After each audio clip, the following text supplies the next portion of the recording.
Présentation du Glock 18C WE. A tout de suite sur le pas de tir. Présentation du Glock 18C WE Gen 4. Donc G18C, hein, semi et full automatique. Donc c'est la version gaz. Culasse mobile bien sûr. Bing. Toujours. Ça c'est très important lors de la sélection de tir. Toujours armer la culasse en arrière et après faire la sélection de tir. Ça permet d'avoir une durée de vie sur la réplique et au niveau mécanisme interne sur la sélection de tir, une meilleure durée de vie. C'est pour éviter de tout forcer en fin de compte. Voilà, donc semi-automatique, up et full. Up, arrêtoir de culasse. Et voilà, c'est parti pour le test chronique. Alors, 249, 254, 254. 251, 253, 249. Voilà, là on est sur un produit qui est encore relativement, qui est même pas relativement, qui est quand même très fiable, qui est jouable encore sur tous les terrains. Très bon produit et un bon kick.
Hey!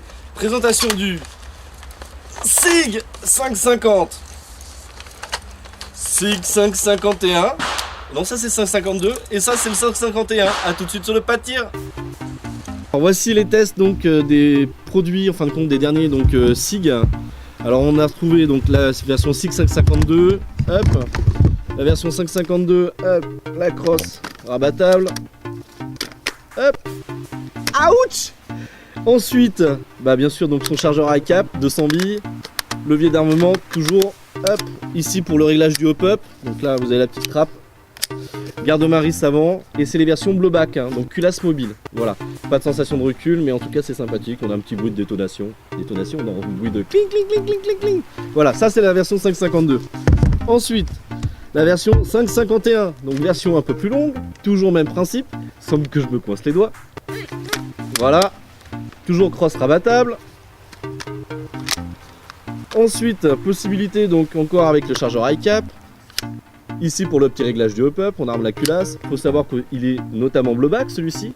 Et il est livré avec son garde-main avant, donc garde-main RIS complet. Donc voici, ça c'est pour le 551. Et la version 550 avec le bipied bien sûr qui est fourni avec. Toujours le même principe, j'en ai marre de me coincer les doigts alors je vais pas la faire la crosse. Hein. Ici toujours encore le hop-up, chargeur grande capacité. Et puis le bipied, et donc là on va passer aux 3 tests chroniques.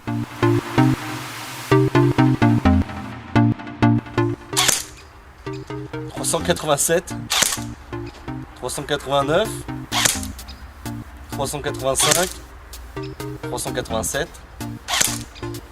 384, petit dernier encore pour la fin, 385, bah voilà, après à vous de faire votre propre avis, mais ça...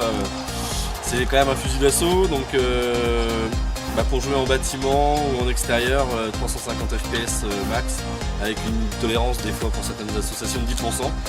Ça peut passer encore, mais c'est vraiment, même avec les 10% en fin de compte, non, ça passe pas du tout.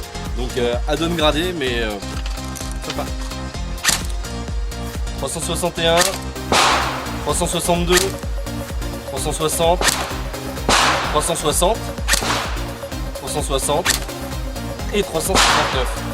C'est régulier encore, on peut faire un contre-snipe, donc ça passe si vous voulez. Vous pouvez encore soit le gradé, soit le non-gradé pour faire un contre-snipe. Ou si vous voulez vraiment faire pour du combat rapproché, 350 en dessous, donc un non-gradé. Donc c'est sympa. 391, 394, 389, 395, 394 et une petite dernière, 395. Bah écoutez, ça c'est sympa pour faire du contre-snipe. Même pas besoin de down gradé. Sympathique.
Et bien voilà, cette 4e émission est terminée. J'espère que ça vous aura plu. N'hésitez surtout pas, comme d'habitude, à donner des commentaires, nous envoyer des mails. On est là, on vous écoute. Maintenant, 2 petites choses. Bientôt en presse, le dernier Warsoft, le numéro 35, qui va sortir. Certains qui sont abonnés l'ont peut-être déjà eu. Bon, c'est toujours le côté de la primeur, d'avoir avant tout le monde. Si vous voulez, vous avez toujours le Club Warsoft et les différents abonnements. Surtout, n'hésitez pas, ça vaut le coup. Le jeu concours. Dans une des émissions, dans une partie des émissions, donc il y a eu 3 émissions Warsoft TV, vous avez un petit son de clochette qui a été mis à un moment, et à vous de retrouver le temps exact, à quel moment, en fin de compte, vous l'entendez, vous le notez, vous allez sur le Facebook Warsoft, il va y avoir une petite rubrique qui va être ouverte spécialement pour ça, et en fin de compte, ceux qui auront donné le bon temps participeront à un tirage au sort pour gagner une réplique. Surveillez bien parce que dans plein d'autres émissions, vous allez sûrement avoir des petites choses comme ça qui vont être incorporées. Alors, à vous de chercher, à vous de trouver. Vous avez le droit à une bonne réponse. Vous avez le droit à, par personne, une seule réponse. Une seule réponse exacte. Vous ne mettez pas non plus 3 minutes 55, 56, 57, 58, 59. Ces réponses-là ne seront pas prises en compte. Donc, comprenez bien. Une personne, une réponse. Voilà, pour gagner donc une belle réplique. Son de clochette, retenez bien le son de clochette. Bon voilà, pour participer c'est pas compliqué, Warsoft, Facebook. Maintenant vous allez me poser la question de savoir pourquoi ils ont été faire l'introduction et la conclusion dans une caserne de pompiers. Alors tout bêtement et tout simplement, c'est qu'en fin de compte, il va y avoir donc une nouvelle rubrique qui va arriver, qui va être la rubrique Premier Secours. Donc ça va arriver au fur et à mesure des émissions, des futures prochaines émissions.